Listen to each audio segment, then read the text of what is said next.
Now, when we talk about having breakfast with Stanbic, remember we do this every Monday to Friday from 6:30 to 9 in the morning. And well, a lot of good things coming through from Stanbic Bank.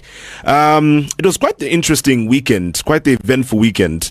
A lot of things happening, especially from the eastern side of Zambia with the Ncwala traditional ceremony, something I'll be talking about. But also, there was an award ceremony that was happening on Friday, which was the CSR and Sustainability Awards. It was the 6th edition of these awards, and Stanbic Bank bagged 3 awards from this ceremony. I mean, congratulations to Stanbic. I think they deserve this round of applause. Yeah. And one of the recipients for the recipient for the CSR Leader of the Year Female Award is Sarah Banda Ortiz, who's the Stanbic Bank Head of Reputation, Brand Communication and CSI, and she's joining us in studio. Good morning. Good morning. How are you doing? Great to have you this early. I know, right? Love Phoenix, right? So it's all right. Great to have you. Congratulations for the award. Thank you. How do you feel about it? Wow, it's really humbling, actually, to be recognized for the things that you do. Yeah. So, it was kind of amazing when they told me, because I was at Ncwala. Yeah. So when I got the news from Ncwala, who's the who heads the CSR network, I was like, wow, thank you guys so much. It means a lot. Mm-hmm. We do a lot as a bank, and as we converse, you'll be able to, our listeners will be able to hear that. Yeah. So just a humbling and a thankful experience, Yeah. And just speaking into that, I mean, just share more on what Stanbic Bank has been doing, especially in around CSR and sustainability. Yeah, sure. So I'll start off with the genesis, really. Our brand purpose at Stanbic is Zambia is our home and we drive her growth. And our CSR ambition uses that as a platform, really, to drive responsible, sustainable, and socially beneficial growth in the communities in which we operate in, right? So we are guided by these principles when it comes to our CSR initiatives. And we're further guided by 4 pillars in our CSR, which is climate change and environment, education, health, and community upliftment. So I'll just quickly go through 3 of our biggest initiatives that we do. Okay. Wish you gave me more time. Okay, so our first one is the Let's Secure Zambezi initiative. I'm sure you've heard about this one, and it's under our climate and environmental pillar. And it's an initiative that we've partnered with WWF, a National Heritage Conservation Commission, aimed at securing the Zambezi River source in Ekelenge, in Northwestern Province, right? And we plant trees there. So it's a twofold project. The first part is planting of the trees to, of course, offset the deforestation taking place, so restoring the Zambezi River source. And then the second is where we work with the communities, especially like the chiefs, the local communities there, to give them the knowledge on how to sustain that river source. It's a very important source, as you know, right? And then we also understand that, look, we're trying to push them away from cutting trees, because that's their only source of income. So then we now solution for that by creating a sustainable livelihood for them via beekeeping.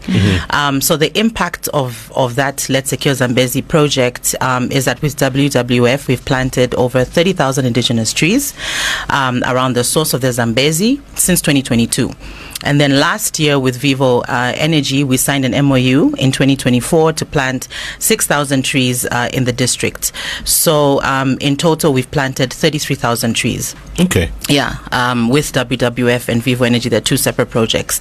And then, as I mentioned about the livelihood situation, we have actually donated 100 beehives to the communities of Ikelenge. Okay. And we just don't leave them, we just don't dump them and say, okay, bye-bye. No, we actually train them and upskill them in beekeeping as well, so they're able to make money from a sustainable income away from tree cutting. Okay. So that's the first one. And then we have a very fun one, and a very impactful one. Well, all of them are impactful, but this one is called First Lady for a Day. It's a mentorship program, and it's under our education pillar. And this is in partnership with the Office of the First Lady, Junior Achievers Zambia, and the Forum for Women Educationalists in Zambia. And we've been doing this initiative for over 10 years with the aim of providing mentorship and guidance to vulnerable children across the 10 provinces.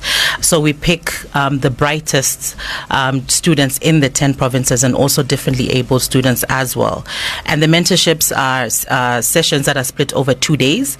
The first day is with Stanbic and junior achievers, where we mentor and provide leadership training to the children, and it ends with a tour of Stanbic. So the kids actually come to Stanbic House, and we do a tour of the 3 businesses: corporate and investment banking, personal and private banking, and business and commercial banking.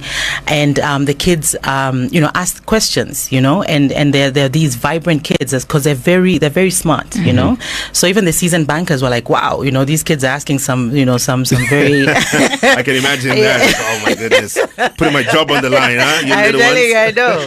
So that was amazing. And then the second day is when they actually go to State House to get mentored by the First Lady herself. Oh, nice. So you can just imagine the impact and the experience that you get from that. It's really life-changing. Yes.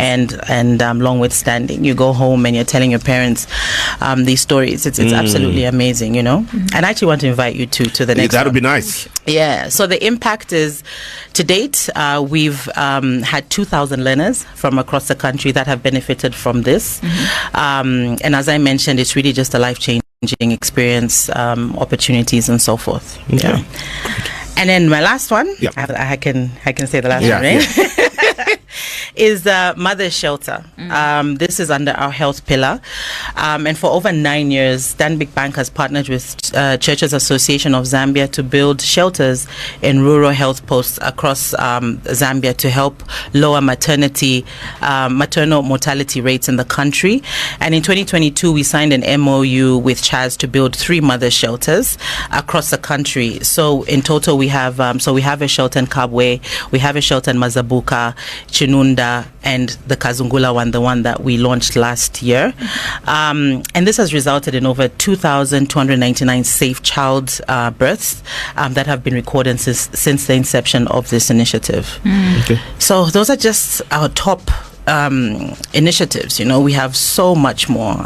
You have to invite me to another session to talk about them. We need a bit more time. Yes. Yes. All right. Now, earlier you mentioned, obviously in the back, we're talking about the Ncwala traditional ceremony. Yes. And we know, Stanbic is a trendsetter. And when we say we believe in Zambia, that is the truth, obviously. And you being gold sponsor of the just ended Ncwala traditional ceremony. Yeah. Was this the first time you were going, or you've been there before? It's my second time. How was the experience this time around? Because I think this year was different. You had 5 days. Yes. As opposed to the usual 3. Yeah, so we came in on the Thursday, but it was 5 days. So I think the king crosses the river. Mm-hmm. So that was historic as well, because it was now going back to when one of the kings crossed and really 190 years ago. Yes. Yeah. So, it's really rich in culture. Mm-hmm. And of course, that's what we believe in as a business. As a bank, is to bring that out, and also preserve really the culture, supporting it and the like. One of the things that really stood out for me, though, was the speech that was made by the Deputy Minister of Eswatini. Okay. She was speaking on behalf of King Mswati because he wasn't there. And it was really about the deep cultural connections that we have with in the SADC region. We're actually one family. It's like as if we're cousins, kind of like, separated, now trying to find each other again. You know how close it is. It's to the point where the Ngonis actually originated from a subgroup in Eswatini called Nguni. And she spoke about ceremonies in Eswatini called Ncwala. Oh. And ours is called Ncwala, and for them Ncwala is about oneness, and their king leads it. It's about the kingdom coming together, and for us it's about the first fruits of the harvest, and also celebrating unity within the kingdom of Abangoni. So very close ties, to the cultures. Really, it's quite amazing. And then it also brought home to me the fact that it's the importance of cultural heritage and cultural identity. They actually go together, because if you don't know your cultural heritage, you're kind of lost as a person. Exactly. Right? That's true. Yeah. So that was my take homes from that. Okay. Yeah. And what is your role as Stanbic Bank as gold sponsors? What were you able to bring to the ceremony as well? Right. So, for us, Ncwala is not just a ceremony, really. It's a celebration of Zambian heritage and unity, right? Like as I spoke about.